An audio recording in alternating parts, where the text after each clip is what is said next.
I made Lauren watch Weird Science. This is So I Married a Millennial. So I married a millennial.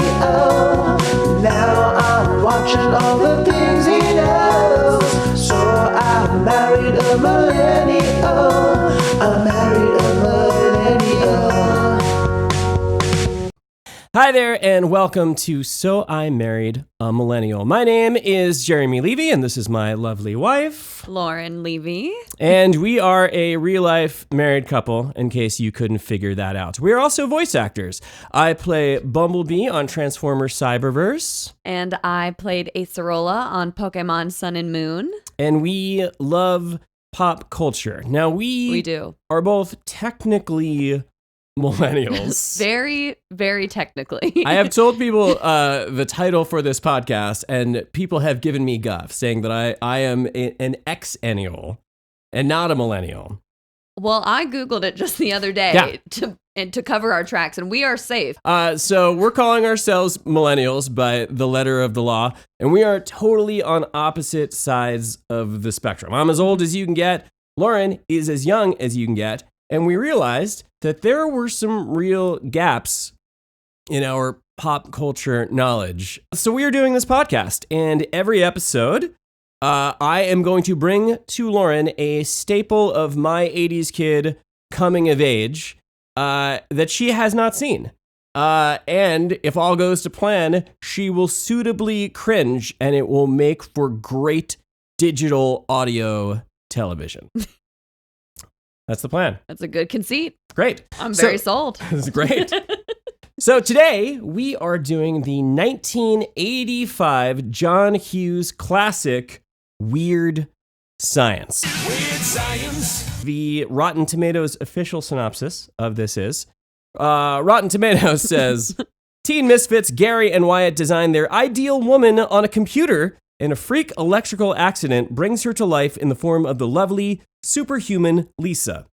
She outfits Gary and Wyatt in cool clothes, surprises them with a Porsche, and helps them stand up to jerks Ian and Max. But all the while, the boys must hide Lisa's existence from Chet, Wyatt's nightmare of a big brother. It has a 60% critic score on Rotten Tomatoes and a 69%, nice, audience score on that same Rotten Tomatoes. Wow.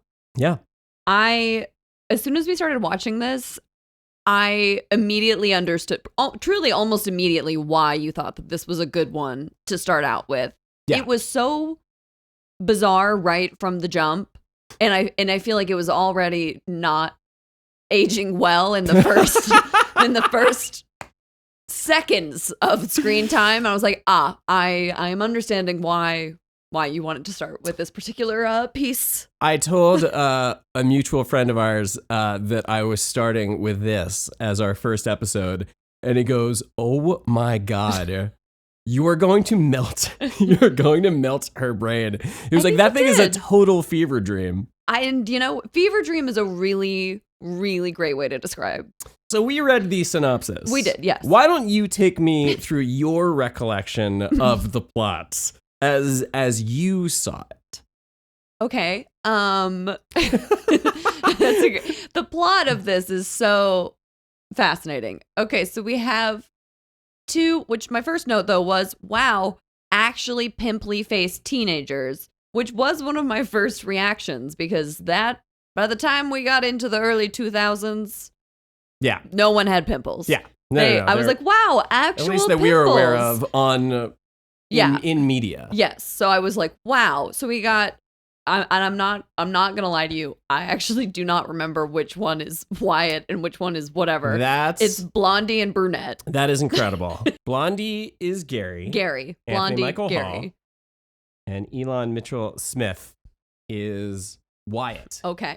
You got this. So we got Gary and Wyatt, and they are clearly nerds. Yes. so far so good. That is, so they are nerds. From the opening, the other thing was me going, "Oh, is that Robert Downey Jr.?"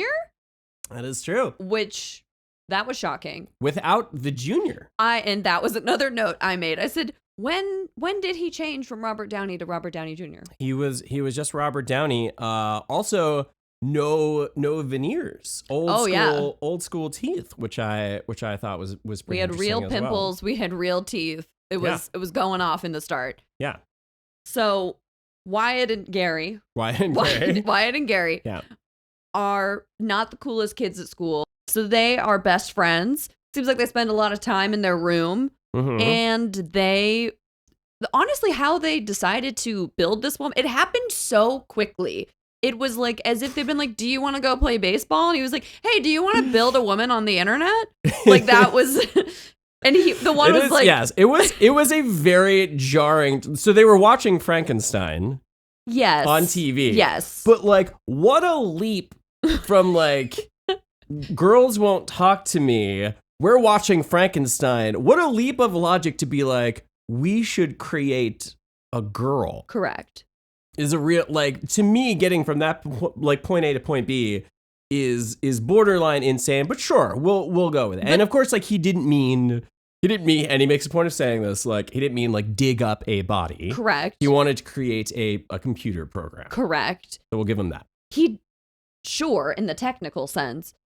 But his commitment to the bit immediately was quite impressive. Like, the one is sort of like, I don't know, man. And then the other one is like, no, this is the best idea we've ever had. And then they just start doing it. Yeah. Which is pretty crazy. Also, I don't know if y'all knew how computers worked when this came out. No. But the way the computer sequence was absolutely insane. So they use the computer in a way that computers certainly don't work. And I don't know if people knew that computers didn't work that way. I mean, that was like sort of a convention of the 80s, was that like computers were generally not understood by the general public. Sure. And they could be anything. Like, I think on some level, we like in the 80s were like, sure, a computer could do that. And computers were like the ultimate plot device in every 80s movie, because it could be just whatever. I guess, it literally could be anything, which they really took that and ran with it. Yes. My other favorite is they cut to the man in the control room. Yeah. Where is the control room? Is this the U.S. government? I've watched this movie probably 100 times, and I thought that maybe I would better understand that viewing it now. And I don't. No. Well, if anything, you actually know too much about computers now to know that that's not how it would work. It's like the guy watching the internet. The guy like in charge of the internet. And he's like it's one guy. Yeah, it's one guy. And he's like denied. And then they have to like try to go around it, I guess. Yes. But then it's just like weird images and like mazes. It's like desktop backgrounds. They're like, oh, we have to go another way through the internet because he hit deny. Absolutely bonkers. That whole sequence is absolutely bonkers. There is a long history that I think still exists today in movies where people trying to make computer stuff more visually appealing on screen. That even happens to this day. Like, we still see people like on apps and computers. The hackers. Yes, and we're just like, that is not what that looks like at all. Clearly, you're trying to make this. And in the 80s, clearly they went even farther with that, all sort of like computery stuff. But this is completely bonkers. Completely bonkers. This, even at that time, was blowing all of that stuff out of like the visuals, and there was it's giving the Willy Wonka tunnel scene. Yes. Like there's lights, there's weird shit. Like, it was otherworldly. Yeah. It was. There was like a bowling ball, like a strike sound. There's a strike. There's like a skull. It was trippy as all get out, and it was very confusing. So that whole thing happens, and we'll talk about that more later, because that might have been the craziest part of the whole movie, and there's actually a lot to pick from. But that whole sequence is absolutely insane. I mean, the whole concept of computers in this world is beyond crazy. Beyond. So all of that. Then the sky is changing. We're having a full meteorological event. Mm-hmm. All of that. And then this beautiful woman named Lisa walks out, which Lisa was a babe. Lisa was absolutely a babe. Kelly LeBrock. And then she just Also, the power, which I know is one of your biggest pet peeves in anything, though, when you don't know the rules of the world. Yeah. Which I guess we're suspending disbelief for this in general. Oh, yeah. But then she can just make things appear, and then they just decide that they're going to a bar. She's showing them this whole new world. She's opening their eyes, and they're both dating her. But she definitely likes one of them more. Wyatt. She seems to like Wyatt more. 1,000,000%. But also, like, so they create her. And also going back to the computer stuff, something that, like, you and I, we tried not to talk about this. We did. During the movie so that we could talk about it here. But even, like, there was a moment. I just kept looking at you. I was like, what? Well, there was a moment where they were feeding images into a machine. Oh my God. Because, so initially they make her. Yes. And Gary is like, that's it. That's all the computer power that I have. That's all the computer power. And there's like an image on the screen that says that she has a 5th grade reading level. And I think it says the computer... Brain level.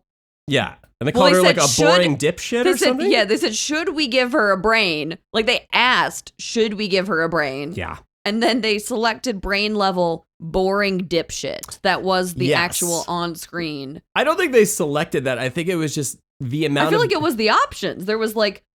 I think it was the amount of data, because this like moves to the next plot point, is that like...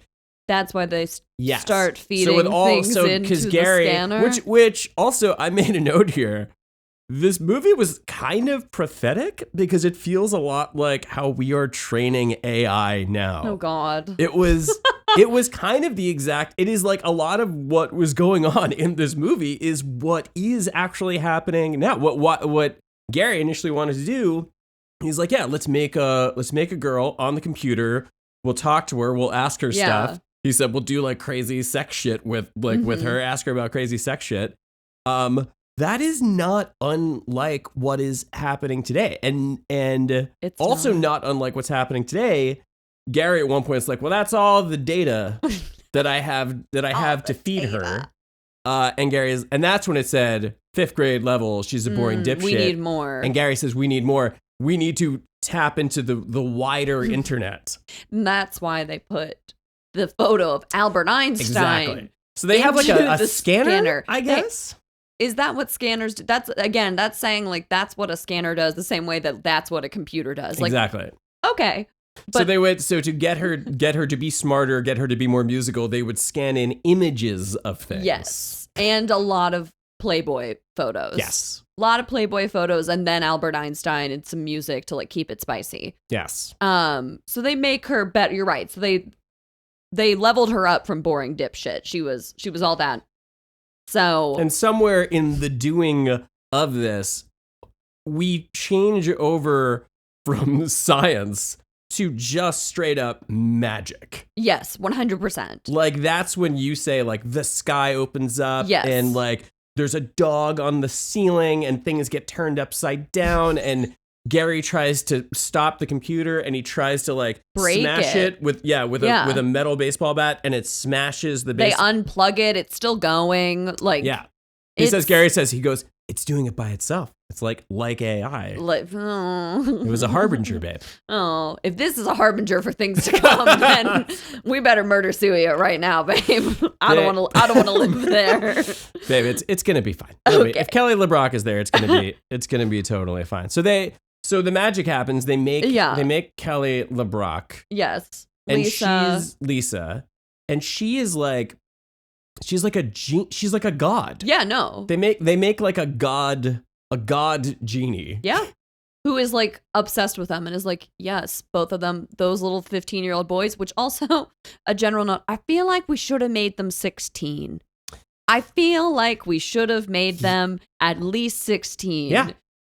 There's a lot of weirdness here. There's a lot of like I feel like we are I know things were a little looser in those early 80 days, but wow, I feel like we should have made them 16, especially when she's like in the lingerie store and she's like, do you think this will make a 15-year-old boy horny? And it's like, whoa, I mean, lady. How old do we think she was supposed to? Because it was the 80s, so people looked older. Sure. I mean, I think that she was supposed to be in like her like early to mid 20s. Yeah. But still, the references to them being 15 over and over she's again. Grooming them. Yeah, 100%. She is and the only grooming person that acknowledges that is the old woman at the lingerie shop who is like, what the fuck? Except she doesn't say what the fuck, but it's implied what the fuck. I mean, that's the only person who is like, huh? It's disturbing, and it's like, and it's disturbing on two levels, because on the one hand, she is like, you created me, you control me, I am at your mercy. Mm-hmm. And at the same time, she's like grooming these very vulnerable, sheltered children who do not have the context or emotional maturity for the sexual stuff that she is actually I gotta tell you, it doesn't read well. I gotta tell you, it's not reading great. But so Lisa's showing them the world and helping them feel more confident, helping them stand up for themselves. Sure. And then she wants them to have a party. And so then she goes to, I don't remember which one she went to. Oh, she went to, who's in Gary? Gary's parents. Yeah. With a gun? Which we do find out is a water gun, but she goes and basically question marks. So she goes and basically bullies his parents and then somehow make his parents forget about him. She does horrible. No, I have a note in here that like, she's kind of a genie. She's kind of a god, but she's also kind of a demon. 1,000,000%. Like, she puts people's lives in danger. She puts the guys, the nerds' lives in danger. She's maybe evil, and you're not really sure if she's like knows how all of this is going to end, because you have no idea what the limits to her powers are. I don't know that she knows. This is like, I don't know that anyone knows. Things just keep happening. Yeah, so it's like, did she know that everything was going to work out this way? And is she a god? Her standing up to the parents was crazy. How she came in there being like, I'm taking your 15-year-old son to a party with sex, drugs, and rock and roll. Like, get over it. Yeah. And they're naturally like, excuse me? And then she somehow makes them forget the son completely. Yeah. Takes him to the party.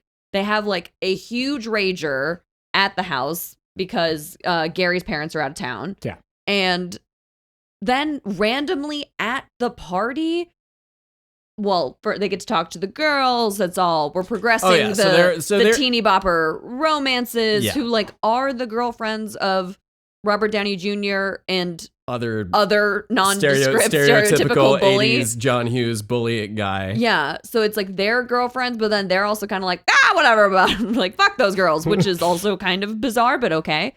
But so like we're progressing that plot line. It's going well, but then clearly we have to bring some sort of conflict in. So it's these like weird science, weird good callback villains who look like who I think are supposed to be scary, but look like they came out of a production of Chicago. You thought it was scary as a kid. When I was a kid, I probably had nightmares about these characters. So we set up that like, so there are the other love interests outside of Lisa who are the bullies' girlfriends who have no character development whatsoever. Not a one. They are just. You want to talk about just calling them Blondie and Brunette? That is even more accurate. One of I think Gary is named Hilly. Like I still don't remember their names at all. But they are the object of our desire. They're the goal. They're the things that we are supposed to be striving for as like an audience. Yes. The boys to get. So that's not good. Yeah, so they are like yes. I mean, it was the 80s. That's how we thought. So they are chickening out, and they're not really going for it. And Lisa is trying to cajole them into like being the heroes that these girls will fall for. So she conjures some real danger. These real dangerous bad guys, which is also just crazy. That whole like they like smash through the windows. I don't think people are actually freaked out enough. I feel like why are they standing there? Everyone's just like standing there like, yeah, this is a normal thing to happen at a party. Yeah. Like, sure. But then in the overarching of the plot, they basically just tell them to fuck off, like, is the way that they resolve this conflict. But fuck off is like, they use, my mouth was actually dropped open by what was said, which we will not repeat on here. We will not. Yes. But we had bitch. We had the F slur, which was crazy. The liberal use of the F slur. Y'all needed Hillary Duff's 2000s campaign when you say that's we so gay. We didn't even have Hillary Duff. She was alive, but she wasn't cooked yet. But absolutely crazy telling them to just like get out of the house, and they do. So like they like did it. They stood up, yay, and he's like pointing a gun at them, which also crazy, which we think is the water gun from earlier. Sure. Turns out it's a real gun. Was it the same gun? I don't know. Do they know? I don't know. Anything. I mean, I think that's part of the charm, let's say, of this is that charm anything could be anything. Charm is an interesting word. You need to, I mean, like, you need to endlessly suspend your disbelief. That is fair. Because not even in the world of the movie nothing makes sense. No. Nothing is consistent. Nothing makes sense. Anything could happen. And it sort of like establishes that. So you can be like, yeah, sure, fine, whatever. Sure. But there were no rules. But no. I was struck. There's a real tonal shift at the end when those guys come in, which I get is part of the point. I mean, it's trying to raise the stakes, but like they like one of the mutants who I still find extraordinarily scary. Maybe I'm just scarred. Maybe it's on my soul. I find them. It was giving Community Theater Chicago to me. Watching it again, I was re-traumatized all over again. We have different definitions of what scary is, though. And this, like, at one point, one of the guys, like goes to sort of hit one of the members of the party with his arm, and the guy ducks, and he, like, smashes a hole in the wall. Like, there's some... No, yeah. Like, Lisa has gone off of the rails. By also, like, on this one. Bringing all of these scary people to a party with, like, again, we're saying 15-year-olds. Like, these kids shouldn't even be drinking. Like, we're talking minors here. And she brings these, like, full mutant adults in leather that are weirdly also seem part animal. That's never explained. Don't know why. There's, like, a panther sound effect. The one woman is on a leash. Yeah. Weird things happening. The one guy is giving Sloth from the Goonies. There's a lot going on. Yeah. So... those are the bad guys. They stand up to them. Everyone is so proud of them. So now they can go get the girls. So they do.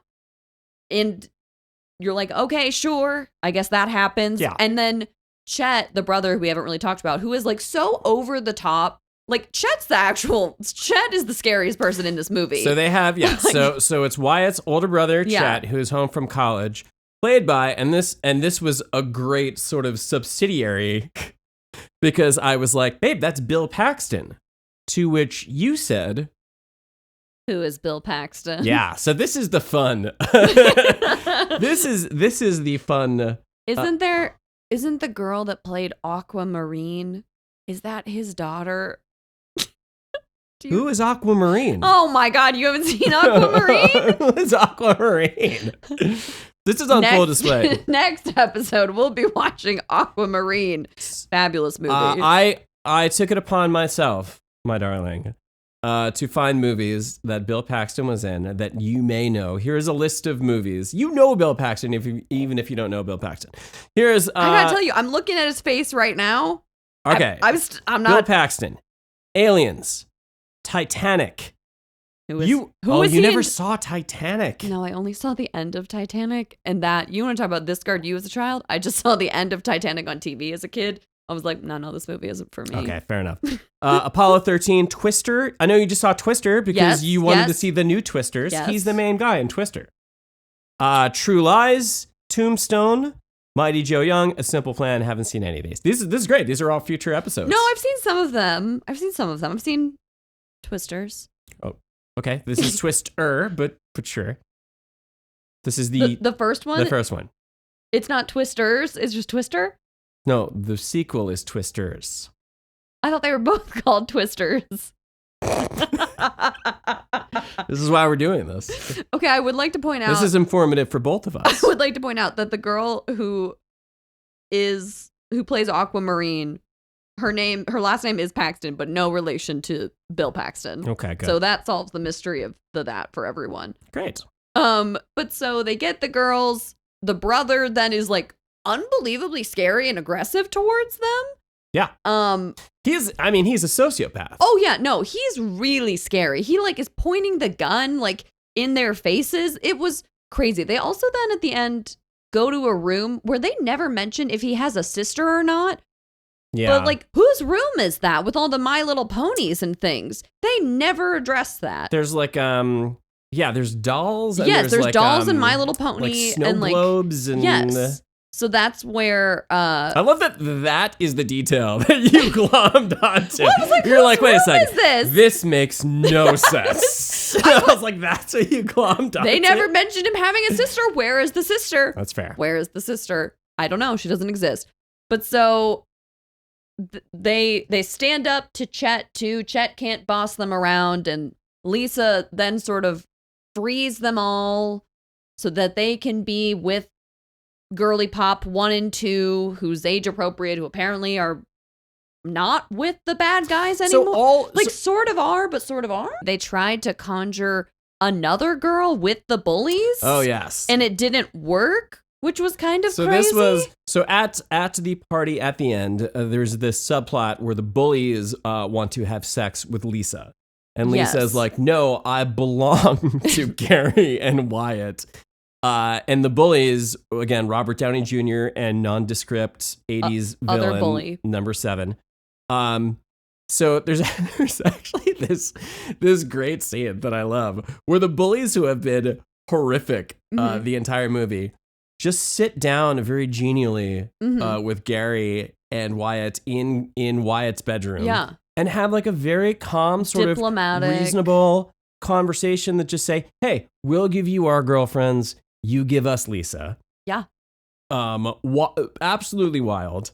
And I guess they kind of get their comeuppance. And finally they come clean and they say, hey, listen, can you keep a secret? To which the bullies are like, absolutely. And they tell the story. Why would they trust them? But okay. Which they tell the story of how they created Lisa. And then they offer to make another girl for the bullies. Yes. Because they're trying to capitulate, because they're still trying to be cool. They just want people to like them, which is like part of their story. So they try to recreate the process of making Lisa for the bullies, which like all of this is awful. Yeah. like all of this is just terrible that they're all just creating sex slaves. Yes, 100%. For bullies and whatnot. But then they accidentally, instead, it's on a Life magazine because they didn't have a Barbie doll this time, which again, the Barbie doll, where did the Barbie doll come from? The nondescript sister's room who doesn't actually exist. Thank you. Oh, actually, yeah. Actually, there's a whole subplot about this sister that got cut. Who is she? Where is she? Honestly, that might be true. I don't know that for a fact, but it's something's not mathing. But so then it's on a Life magazine and there's a missile on it. So then a missile shows up. Because they forget to hook up the Barbie doll. Yes. So it scans. Again, it's this logic of like images. Sure. All you need is an image of something, and then the computer understands every facet of this thing. So then they make a missile, which that whole thing was very odd. But basically then, Lisa, it's all worked out. You glossed over this missile that came up through the house. Because it's so ridiculous. Like, I was like, what is happening? So we wrap it all up, and then they've got the girls. Chet has been dealt with and is gonna be fine. And then Lisa magically, before she goes away, makes everything in the house go back to normal so that the boys don't get in trouble. And that's just the end of that. Oh, and then his dad won't hug him. Yes. Which was crazy. He tries to hug his dad, and his dad is like, Yeah, goes for a handshake. There's a real comment on masculinity in the 80s. Oh, yeah. Chet's like, well, I wrote it down here. At one point, the morning after they make Lisa and they have this like wild party out, it's teased that Lisa is going to have sex with Wyatt. She calls it the gymnastics routine. Because he fell asleep into the gymnastics routine. You know, thank God that like they teed this up and it didn't happen. Yeah. Was that part of her plan? Who knows? But he wakes up the next morning in the skimpy like ladies briefs and half top. Yeah, that she was wearing when she arrived. So Chet sees Wyatt in these ladies underwear and loses his mind. Yeah. I'm trying to. Oh, he calls it a severe behavioral disorder. Oh yeah. Wyatt is like, Chet, I can explain. He goes, that is a severe behavioral disorder. And he loses his mind. The father won't hug him. The bullies are, giving away. Like, the misogyny on display is astounding. Astounding. It is, but it all kind of wraps up. And then there's like a little clip at the end where Lisa is like the gym teacher and all the boys pass out because she's so hot. Yeah, so she's going to fuck a whole gym team of nerds. She's moved on. She's moved on from... And she just kind of winks and we're like, that's all, folks. Okay. Hit me with some trivia, babe. So, on a budget of $7.5 million... This was $7.5 million. You are joking. Yes. It grossed a worldwide total of $38,934,000. So it was a hit. It was a massive hit. It was a huge hit. But anything like John Hughes did at the time, I feel like would turn to gold. More trivia. Kelly LeBrock initially turned down the role of Lisa as she was vacationing in France at the time and was having, quote, too much fun riding horses on the beach. Sure. Which feels like a very Lisa thing. She brought that. I think she brought that energy to Lisa. I cannot be asked. Demi Moore and Robin Wright also auditioned for the part of Lisa. Would she have gone on to do The Substance if she had been Lisa? I don't know. Tough to say. Who's not us? Anthony Michael Hall, or as Lauren likes to refer to him, Blondie, and Robert Downey Jr. would later work together in the 1985-1986 season of Saturday Night Live, which is widely held to be the absolute worst season of SNL. That entire cast was basically Wait, did you fired. say 85? Yeah. So the same year that this came out? Yeah, 1985-1986 season. They looked so young. Yeah, so reception at the time, kind of a mixed bag. Roger Ebert liked it. He called LeBrock wonderful in her role. The New York Times wrote that Mr. Hughes shows that he can share the kind of dumb joke that only a 14-year-old boy could love. There are enough movie-going 14-year-old boys to make a hit out of Weird Science. Variety wrote, Weird Science is not nearly as weird as it should have been. I don't really know where else they wanted to go with this. Hello? And in fact, a rather conventional Kids in Heat film, and a chaste one at that. Variety was on some weird shit. Who was writing for Variety? Were they okay? Director, writer John Hughes squanders the opportunity to comment on the power struggle between the sexes for a few easy laughs. Gene Siskel of the Chicago Tribune gave the film 1.5 stars out of 4 and wrote, what a disappointment Weird Science is. A wonderful writer-director has taken a cute idea about 2 teenage Dr. Frankensteins, creating a perfect woman by computer, and turned it into a vulgar, mindless, special effects cluttered wasteland. Ooh. Wow.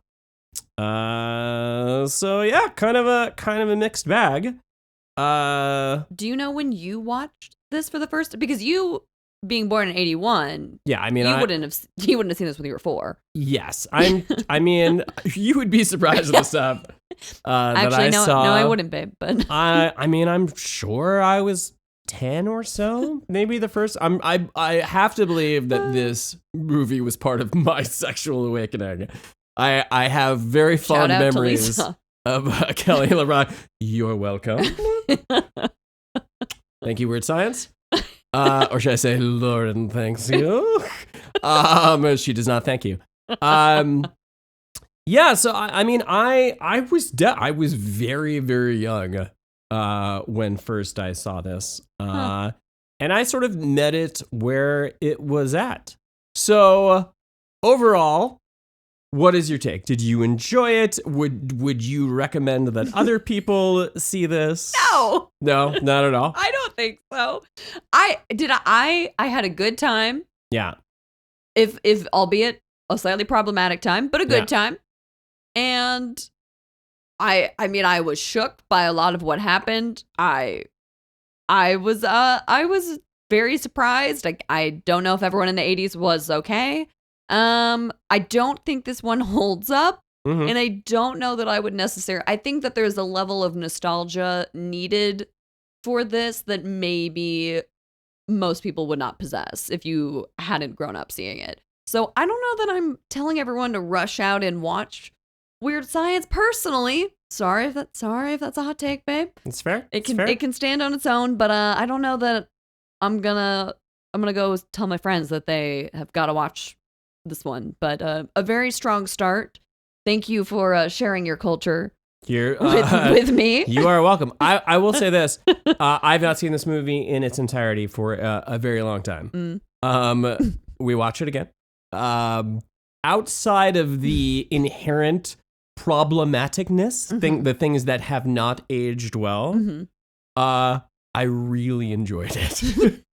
I legitimately did. I love the zaniness. I love the charm of it. I think that the two leads are extraordinarily charming. I think Kelly LeBrock is very charming. I think Bill Paxton, your favorite actor of all time. Twister. I think he was very, very committed. I thought he was very into it. I think a lot of the jokes actually really land. There was a bunch of times, and you witnessed this, that I guffawed, and not ironically. I was laughing with the movie. That is true. John Hughes is a legend for a reason, and this may not be his opus. This is not what I think of when I think of John Hughes. But the man knows how to land a joke. He knows how to write. I had a really good time. Outside of the misogyny and the grooming, the 75 we barely talked about the racial overtones. Bad, to put it mildly. Extraordinarily problematic racial overtones in this. Stereotypes. Anthony Michael Hall doing a weird blackish accent. It was a full black accent. It was crazy. So I will not sign off on any of these. Okay, good. Thank you for clarifying. But if you meet it where it's at and understand that it was of its time, I really enjoyed it. You know what? I love that for you. Thank you for sharing your culture. You're welcome. This certainly this screams 80s. Although I feel like one of my main takeaways, more movies should have theme songs and be more campy. I love camp. Great. I'm glad that our little jingle. I love when you say the name of the thing in the song. I love that. That's the name of the thing. Ryan George, one of our favorite YouTubers. Yeah. But the theme song, perfection. Great. Let's bring. So we have one songs. Positive. That is my one positive. That is my overarching positive. So in summation, what did you think of Weird Science? I liked the theme song. Did I stutter? Fantastic. This has been So I Married a Millennial. Stay tuned. I am going to make Lauren watch all manner of weird things from my childhood, and hopefully she will cringe just as much as she did today. Stay tuned. So I married a millennial.